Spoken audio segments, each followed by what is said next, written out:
right, getting into the video here. As you can see behind your screen, but you can't really see because Dylan and Gage are covering it, but it says top Super Bowl contenders for this upcoming season. And we got a list with facts provided for you guys. But before we get into facts. But before we get into it, make sure you guys hit that like button, hit that subscribe button, click that notification bell so you're notified anytime we upload a video. Let's get into it. Before we get into it, though, also check out the Fresno Taco Eaters, best minor league baseball team ever. Shout out, but go. Fair enough. Our ratings just dropped by half because we afford baseball. Baseball. Oh well, who cares? Oh, let me move my face. Oh shoot. No one, literally no one. It's baseball. All right. Anyways, enough of baseball. We got Rams. Yep, Los Angeles Rams here. Why would you say they're contenders, Michael? Well, you want me to read these bullet points, or you want me to go off the top? You can go off the top. All right, I'm going a cappella.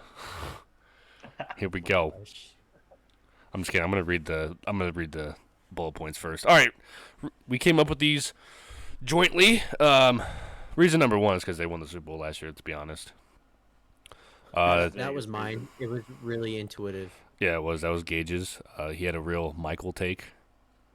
Don't know why. Gage is usually very intellectual, just not this time. It took me 25 minutes to put the facts together and stats and everything to come up with that determination. Yep, very smart. They figured out a way to turn off salary cap. They have the high-powered offense with Matt Stafford, Cooper Kupp, Allen Robinson, Cam Akers. They have their defense still with Jalen Ramsey, adding Bobby Wagner, and keeping Aaron Donald, restructuring his deal and everything. And then you still have Sean McVay as your head coach, which that dude is a boy genius in football in a sense. Just I only say boy because he's 37 now, I think. 36 or 37 or something like that. So like he's a boy in coaching terms. And a lot of people. Keep going, Dylan. I was gonna say, and he put 2 rings on his finger this year, Super Bowl and wedding ring. So. You messed up on the second one, big boy. As the 2 married guys are laughing about that. Yeah. No, and there's a lot of people in the NFL that owe their generational wealth to Sean McVay for getting them jobs because they had a drink with him at one point in time in their life. So he's doing something right. Yeah. Jokes aside, they're a good team, obviously. Yeah, they are. Right. And I would say they're in the NFC West. I mean, the Niners are going to compete, but it's not like they're going to have to fight tooth and nail to get into the playoffs. So. Yeah. There's a couple. Excuse me. There's a couple like little things that you might be a little worried about, like their tackle position, losing Whitworth. Yeah. Losing Odell. Losing Von Miller. Losing a couple guys that were kind of crucial in the playoff run. But, I mean, overall, their team is really good. They won the Super Bowl last year. They didn't decline really in any way. So you kind of just expect them to pick up where they came from last year, and now you got a whole other year of chemistry and building with Matthew Stafford in it. Pretty self-explanatory. Yeah. Yeah. So what do we have next? Sorry, I'm trying to work. There we go. The Buccaneers. So this is the main competition in the NFC for the Rams. I think going into last year, the Buccaneers were the favorite. I think they fell off favor because the Rams did prove to be, Super Bowl worthy with Matthew Stafford. But you can't, discount Tom Brady. Like it says here, they got the core veterans that have been there, done that. They still have the same high-powered offense and arguably the best wide receiver core in the NFC. And, yeah, I think they're pretty shoe-in, top 3 NFC team. So. And we talked about the Rams winning the Super Bowl, but let's not forget. Remember that NFC Championship game with the Buccaneers and the Rams? They only lost because they gave up a ridiculous Oh yeah, like Cooper Kupp, streak in the yeah, last like 30 cover seconds, right? zero Like blitz. That yeah, right, like yeah, just an idiotic decision, and that didn't need to have happened, right? So like they had the game, they just you lose on a play that's like really like what were you thinking? Like your only job is to not let them get behind you, right? Like that's the only thing you can do right now in this situation. They pulled the Jets against the Raiders from a couple years back. yeah. Um, so it's not like this is a stretch or anything. They were going to be in the Super Bowl, and I'm picking Tom Brady in a Super Bowl any day of the week if he does make it there.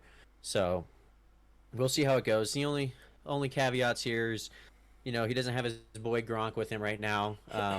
I would say around week 10 when they're probably shooing for the playoffs, he might come back and play again. That wouldn't surprise me. It wouldn't. But They did have a few shakeups on the offensive line. offensive line, yeah. For some retirings and trades and stuff like that. And then they lost Nanamakan Sue, and then like someone else. Not Jordan much, Whitehead. So, yeah, Whitehead. Okay. But yeah, I mean the offensive line shaking up is really the only real concern. But it's not like they have bad players there. It's just a different set of five. So, but yeah, they're a favorite to be a contender at least. And if I remember correctly, Sue is still unsigned, and he's like shown interest in returning. Yeah, he could. Potentially, right? So there's still that possibility. Yeah. But those are the two big ones, right? Yeah. That everyone kind of knows, and then For we the get into the NFC. fun stuff. Yeah. We get into the fun stuff here next with Michael's dad and lover, the Bills. If you guys are noticing a trend, high-powered offense, it's almost like you need that to be a really good team now. They have a high-powered offense led by, the next tick right there, Josh Allen. They not only have an elite offense before they picked up more weapons this season, they also have an elite defense, and they added on to it, right? Like, they added on weapons on the offensive side. You got Khalil Shakir in the 5th round, I think, which is just asinine. Steal. OJ Howard came in there. You got Von Miller on the defense. They picked up Kyer Elam. Yeah. They did a very good job. They had a very good team that lost because of unhealthy secondary and bad secondary, and you got Trey White back. You picked up Elam. You picked up another couple players to help that depth. They picked up that guy from the Steelers. I can't remember his name. But still, like really, like this is kind of like on paper, the most complete team right now, right? Like this is kind of like the favorites per se. I would say the only thing that lacks in their team is their offensive line. Yeah, and their running backs aren't world breakers. Yeah. Well, they just picked up Dalvin Cook's little brother. Yeah, he's a receiving back though. He's a. I wouldn't. Yeah. They also have. They have the best running back in that division though, in Josh Allen. So. Yeah. They also have a really good kicker in the NFL, which Evan McPherson from last year, just have to bring it up. He kind of proved that having a very good kicker on your team can be very important. I think over the years that position has kind of lost its meaning, but Evan McPherson kind of brought back what the meaning to having a good kicker is, and with Tyler Bass on their team, just adding that extra level and being able to, if they can't find the end zone, we're 55 yards out or whatever. Okay, we have Tyler Bass. Like, we can get points on the board still and add to a lead or claw back if they are ever down in a game. And a continuation to that point for Mikey. Not only is he a good kicker, a great kicker in the NFL, he also does it in Buffalo. Yeah. Like, he is consistent in that crappy environment that is just hell for kickers. Mm-hmm. So, being a really good team that has a really good, legitimate chance to have playoff go through Buffalo, they have a really good team built for it. Yeah. The second AFC team we've got that are legitimate Super Bowl contenders, we've got the... Hold on. If you're wondering why Josh Allen's on there twice, it's because there's a reason. It's because Josh Allen. Pretty self-explanatory. Josh Allen. It's Josh Allen. But plus, there's Josh Allen's in the league, so it makes sense. Yeah. Yeah. Next one here, we got the Cincinnati Bengals led by Joe Shiesty here himself. Once again, as you can... Go ahead. I was going to say, a.k.a. Patty Mahomes' dad. Facts! Anyways, as you can tell, once again... Does that make Baker Mayfield everyone's dad? Because Baker owns Burrow. And Baker doesn't even have a team right now. Baker's deadbeat right now. So. A deadbeat dad, but he is his dad. Fair enough. As you can see by the first bullet point again, high-powered offense. Joe Burrow, Joe Mixon, Jamar Chase, T. Higgins, Tyler Boyd, and who's their tight end now? Oh, they drafted what's his name, right? Did they draft that guy from Colorado State? I don't think they took Trey McBride. No. That's that's right. Yeah. Okay. You picked for them to take. That would have been so sick. Dude. But anyways, that offense with itself, and then also adding to their offensive line with Ted Karras, Leo Collins, and I think they got one more, didn't they? Who's the guy from Kappa? Yeah, Kappa, Alex Kappa. I was gonna say Kappa, but for some reason I thought that was their Bucs center, and I was like, he didn't leave, but that's Ryan Jensen, who's the Bucs center. Hayden Hurst. He's okay. He's okay. He's serviceable. He's got potential. Yeah, he's serviceable for sure. So fair matches the jersey. So, and then another point here, they finally got an indoor facility, so they won't be putting themselves through the ringer come wintertime in Cincinnati when they are practicing, so they can preserve their bodies a little bit better, and then maybe, I mean, they went to the Super Bowl last year, so it's not like it was really hurting them, but maybe it can help them win a couple more games instead of making it there being 10-7. Because the AFC is going to be a lot tougher this year. So, I mean, 10-7 will still more than likely make you the playoffs just because of how high-powered a bunch of other teams are in the AFC. So, like a 10-7 record in the AFC is going to be like, whew, that's a great team, as it almost kind of was last year. And then finally, just the revenge tour after the loss, and then the elite core of young players that they have. They have a very, their best players are very young. The only caveat I have with that is, like Michael was saying, maybe they'll make it into the playoffs this year without being 10-7 or whatever. The only thing you can say about it is they hit at the right time, and they had a very simple run to the Super Bowl, as much as it could be, right? All air quotes, and they also kind of skate by in the season and barely won the division in a year that Lamar Jackson was hurt all year, Ben Roethlisberger was quarterback, and Baker was hurt, and literally the Browns were anemic on offense, and they barely won the division. So with, barring injuries, that instantly gets a lot tougher for them to do so. But they went to the Super Bowl last year. You can't, you can't not put them up there as a potential threat. Yeah. And on paper, their team only got better. So, will that transfer to the field? That's up to them to decide. But on paper, they have a very good roster, especially with their defense still being the same and adding through the draft, and then hopefully keeping Jesse Bates around. I don't know how that whole situation's going. It's not looking like that after they added Max Hill and Cam Taylor-Britt. Yeah, Cam Taylor-Britt's a freaking stud, dude. Can't wait to watch him play. But anyways, moving on, right? Yeah. Next one? Yeah, I think it's 2 more, I think. This one is our kind of ambitious, fun one that we are just really excited about, right? Yeah. Because they haven't proved anything. They didn't even make the playoffs last year. They've been rather inconsistent in their games with coaching decisions and, playing really good one week and then just losing to teams that they should be beating the next week. But we look at it and, we have it again up there, high-powered offense, right? They re-signed Mike Evans. They got him for a long period of time. Mike Williams. Their offensive line. Mike Evans, yeah, my bad. I meant Mike Williams. You're good. Sorry, you're good. No, you're good. Thanks for correcting me. Then you meant Mike Evans. Huh? No. I said Evans, but I meant Mike Williams. Okay. Yeah, I messed up.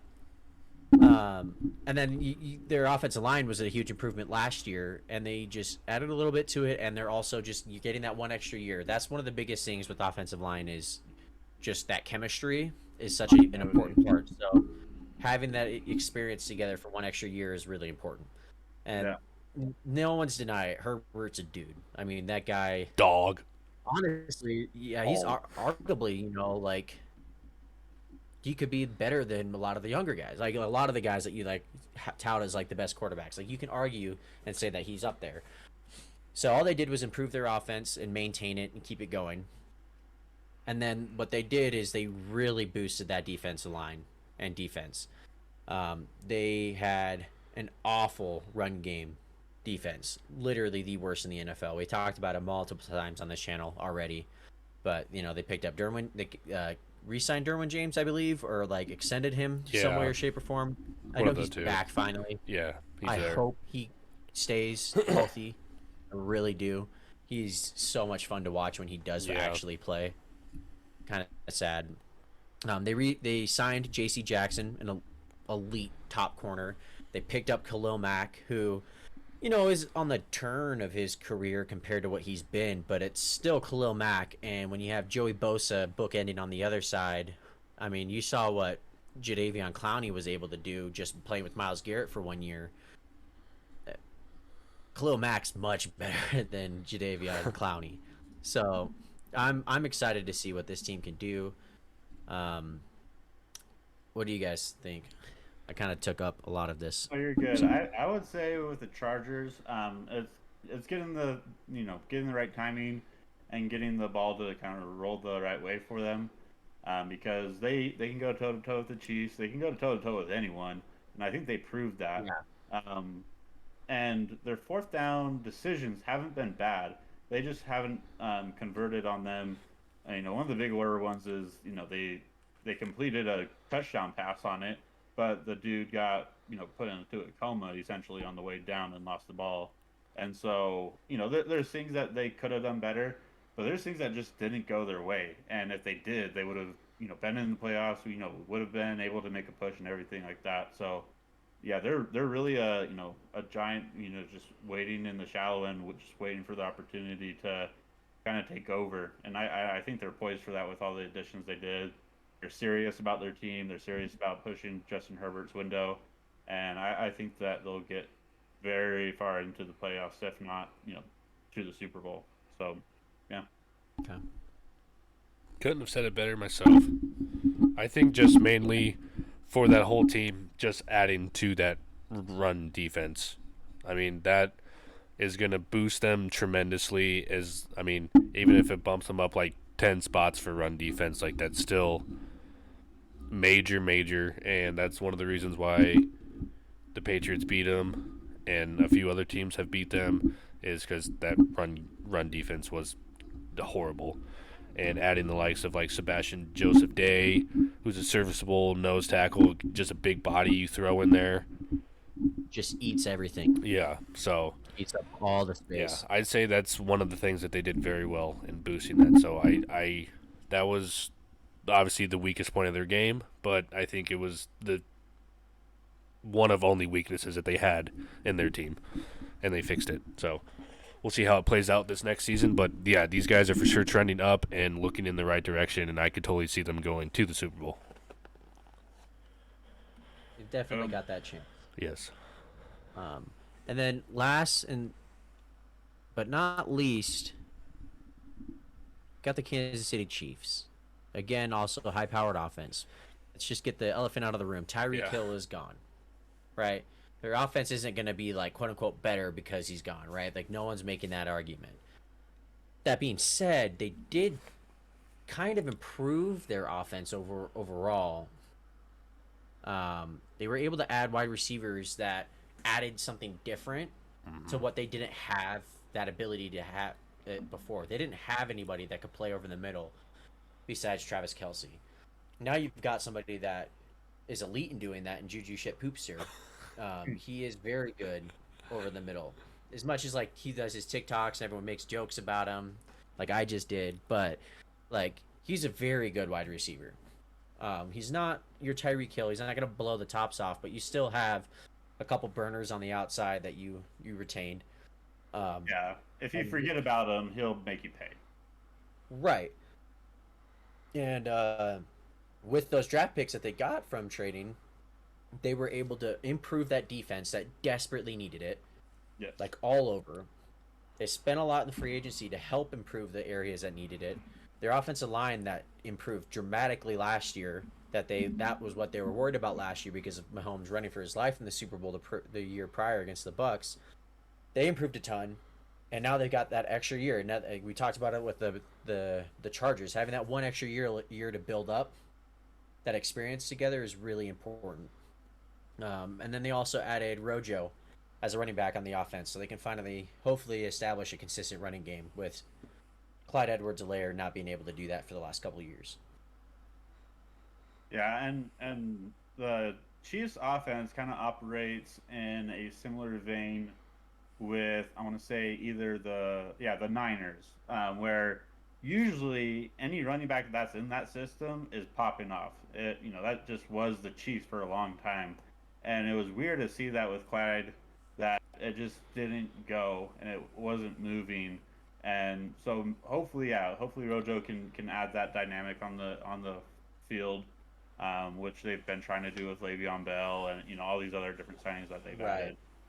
But I think the biggest thing is they lost some of their weaknesses in cornerbacks, and they brought in some new ones, and they also added George Karlaftis and was it Travis Jones?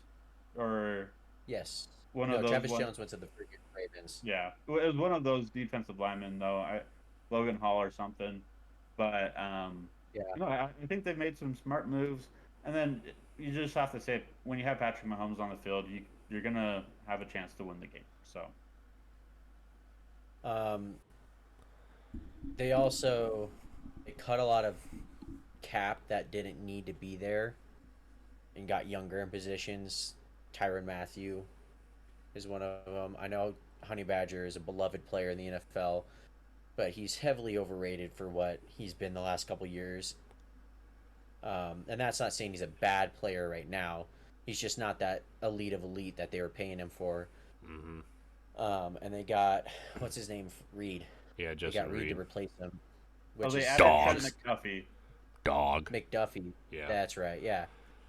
I'm honestly excited. And then, just to clarify, like, we're not bashing Clyde Edwards-Helaire. He's injury prone. That's his problem. He's small. He's injury prone, and he can get the yardage and like the numbers to produce, right? Like, he's clearly done it. Yeah. They have games where he breaks out 100+ yards, but when they do that and they get that running game going, it doesn't complement their offense. It's like we have to like force this to get the run game going. You shouldn't have to do that. You can always get a running back a ton of numbers, right? You want it to be able to complement and improve your offense. When it's a detriment to Patrick Mahomes being able to throw the ball and your offense to move, you trying to run the ball, that's where the problem is. And it just never seemed to click for me when I was watching. Like, every time, like, the run game just never seemed to click. Maybe Rojo being that quicker burst guy that kind of fits what the Chiefs have been doing the last few years, maybe that'll help improve that. That being said, though, that's the end of it. Those are our main Super Bowl contenders we've got. If you guys have made it to the end of this video, we do appreciate it. Make sure you guys click that subscribe button, hit that like button as well. I mean, if you've made it to the end of this video and you haven't liked the video, I mean, It's just what rude. are you guys doing? What are you doing, mate? Just hit the like button. We appreciate it. Hit the like button like Tyreek Hill hits his kids. And you guys have a great day. Wow. Peace out.